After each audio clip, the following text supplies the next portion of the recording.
Hello, I'm Ollie and this is Criminally, where I talk about crime, pulp, horror, that kind of thing. Today, reflections on reading and the channel in 2023.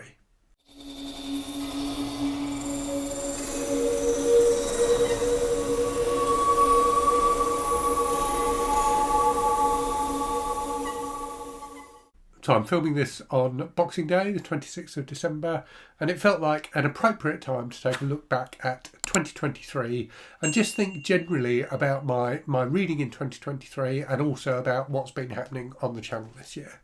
And it's been a really good year for both. I have put up recently, over the last week or so, a few top 10 videos, some of my favourite reads of the year. But I wanted to talk in this video a bit more generally about my reading this year and what it's felt like.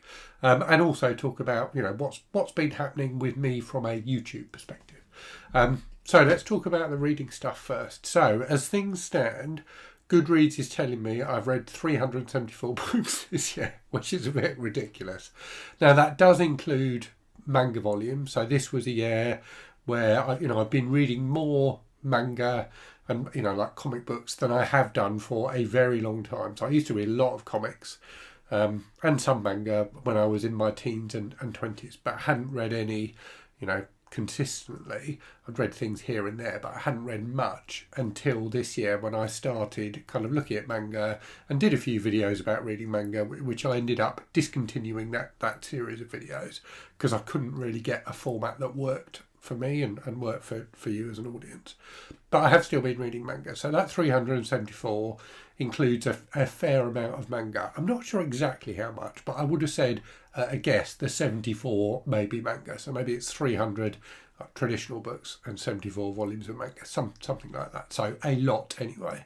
And it's felt like a really good reading year. If you've watched any of my top 10 videos, you'll know that I've read a lot of books I've really, really enjoyed.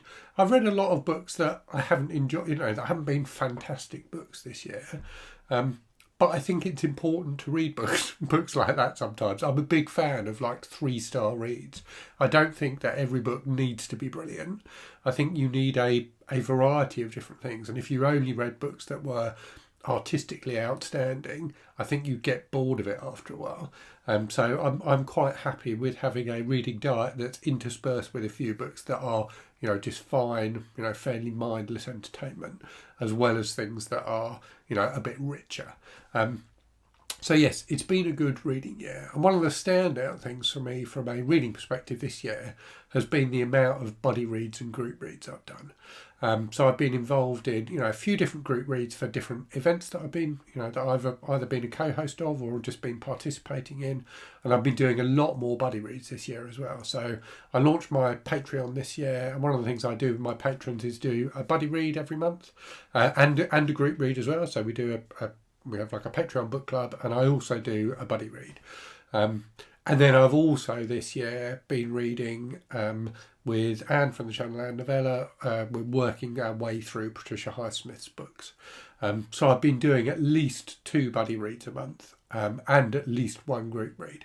And it's been great to read in that kind of more sociable kind of a way. Reading is, by definition, a solitary hobby. So it's nice to read in a way that involves other people. And I did put up a video on the channel a little while ago about the joy of buddy reads and how much fun they can be. So yeah, buddy reads and group reads have been a really big part of my reading year this year, and I've really enjoyed doing both. So thinking then, so I mentioned Patricia Highsmith there, so thinking about kind of the reading projects I've done this year. So at the start of the year, I was doing my 50 books to read before I turned 50, where I was trying to read a bunch of books that were either things I'd had for a while and not got round to, or things that felt like gaps in my reading knowledge, particularly reading some different crime series. So read like the first book in the Wallander series, read the first book in the Alan Dalglish series, read some Raymond Chandler and things like that. So things I hadn't read that I felt like I should read. And that felt like a really productive and useful and enjoyable project. It ended up being a bit tight in terms of getting all of the books read before I actually turned 50, but I managed to do it. So I really enjoyed that. That was interesting and enjoyable. And it's worth sometimes thinking about gaps, things that sometimes nag at you as gaps in your reading. So that was something I definitely tried to address this year, and I felt like I did a reasonably good job of it. So that was an interesting and enjoyable project. I mentioned the Patricia Highsmith project, so that's been really interesting. It's fascinating to read the same author every month, just to read, and all of Patricia Highsmith's books are relatively short, like between 200 and 300 pages. So they're not they don't take a huge amount of time to read. I can normally knock one off in a couple of days, but to read, in chronological order of publication, books by an author and read one every month, it's really interesting to see Patricia Highsmith's kind of themes and style and things like that develop over time. Her books tend to have common themes and character types and things like that, but she's constantly tweaking and reviving and evolving them. So it's been really, really interesting to do that project and to read through her work. We've got, I think, 10 books left or something like that to read, which we'll be doing in 2024. So it's been really interesting to do that, and great to have Anne as a buddy to chat to about the books each month as well. So I've very much enjoyed that. And then the other kind of long-term project that I've been doing this year is the Disturbing Books project, which I started at the end of 2023, towards the end of 2022. So reading disturbing books that were recommended to me by viewers. And that's been really interesting as well. And it's made me, and I've read a lot of books for it. I'm not sure how many, but I've probably read 20 books for that this year. And I've deliberately, spreading that out because they are the kinds of books that you don't necessarily want to read a load of back to back. But it's been interesting to think about what makes a disturbing book. What is it that, in a book that I personally find disturbing, and I think it is something that's different for everyone, as I've said in previous videos. So it's really interesting to kind of do a bit of self-analysis, I suppose, when you're reading a book. And one of the things that's amazing about reading disturbing books is when you read a book that really, really gets under your skin and really sinks into you and really, creeps you out and disturbs you. It's an amazing connection you're making with the author of that book, that you are both disturbed, deeply disturbed by the same thing. That's a really kind of personal thing. So it's been interesting. A number of the books I've read, I haven't found that disturbing. They've either just been gross or, disgusting in some way, or effective, but they haven't really got me. But there's a couple that I've read that I've found really genuinely disturbing, and it's interesting to have that kind of connection with an author, with someone who may have written that work, decades ago, but you are, your minds are connecting in that moment as you're reading the pages. So that's been really, really interesting, and that's a project, as I said in the video about plans for 2024, that I intend to wrap up in the first quarter or first half of 2024. And then the other thing which I started more recently was a kind of Stephen King project to read all the Stephen King books that I haven't yet read. And I'm probably about a third of the way through that, and that's been fun as well. I'm reading have been reading books that were published, particularly in like the 90s and early 2000s, which is when I was reading less King and therefore wasn't reading his new releases. So it's a particular point in King's career as a writer where, he was phenomenally successful and was maybe starting to try some different things. And, was at an age, I think a similar age to the age I am now, where he was probably being a bit self-reflective. So it's been interesting to read those. I'm enjoying it. I'm probably not enjoying it as much as the Highsmith project, but it's definitely interesting. And again, consistently reading a book a month by a particular author is, I think, an interesting thing to do. So yeah, that's been fun. And then, as I said at the start, read a lot more manga this year than I have done previously, and that's been interesting as well. So I've read 2 complete series, so Blood on the Tracks and Monster, both of which I thought were fantastic, and a bunch of other things as well. Interestingly, what I've discovered is some of the things that I started reading and was really, really enjoying, like Chainsaw Man and Berserk, I found myself less inclined to go back to. And I think that's because Blood on the Tracks and Monster are both quite, not necessarily, well, Monster's quite plot heavy. Blood on the Tracks is less plot heavy, but you feel like there's a destination. whereas Chainsaw Man and Berserk are much more episodic. So I think that's why I felt less inclined to go back to those. But I do intend to at some point. I do intend to continue reading both of those series. So yeah, Manga, a newish thing for me, and something I've enjoyed reading this year. So thinking more about kind of YouTube rather than books in particular, it's been great to be involved in so many events this year, so reading events and things like that. Been involved in a number where I've been asked to be a co-host, which has been fantastic, like Horror Mayhem, Occult Detective October, Jude on the Range, BookTube at War. So really enjoyed all of those, and particularly enjoyed the events that kind of I started. So Garb August this year was bigger. I don't know if it was better, but bigger than ever. So a month devoted to reading trashy books. We will definitely do that again next year. So looking forward to that again in 2024. And also the Read What You Own challenge. So that's something that was initially started as a very personal thing just for me, and has grown and grown and feels like it's bigger than ever this year. It feels like there are more people than ever taking part in it. So fantastic to see that. And I do think it's one of those things where it's kind of counterintuitive. It feels like it will be hard, but actually it's really rewarding just to shop your own shelves and not read, not be constantly looking for the next book to acquire, just be thinking about the next book to read. There's a distinct difference there, and I've personally found it really rewarding, and it's great to see so many other people getting involved as well.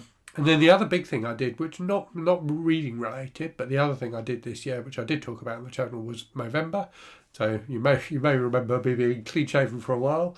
The beard is kind of is back now. But yeah, clean shaven for a while and grew a moustache in November even to raise awareness and funds for men's health causes. And I really, really appreciate that, the number of people who sponsored me for that. It was fantastic. So I ended up raising over £800. The company I work for will match £500 of that, so £1,300 in total, which is amazing. It's fantastic to have been part of that. And I really, really appreciate everyone who sponsored me for that, and also the other booktubers who got involved, and grew moustaches themselves as part of the event. So if you sponsored me or took part in that with me, sincerely thank you. I thought it was a really good thing to do. So thank you very much. So nearly at the end now. So other things this year then that I just wanted to reflect on quickly was, so I launched my Patreon at the start of this year, which has been more successful than I expected, and which I'm really enjoying.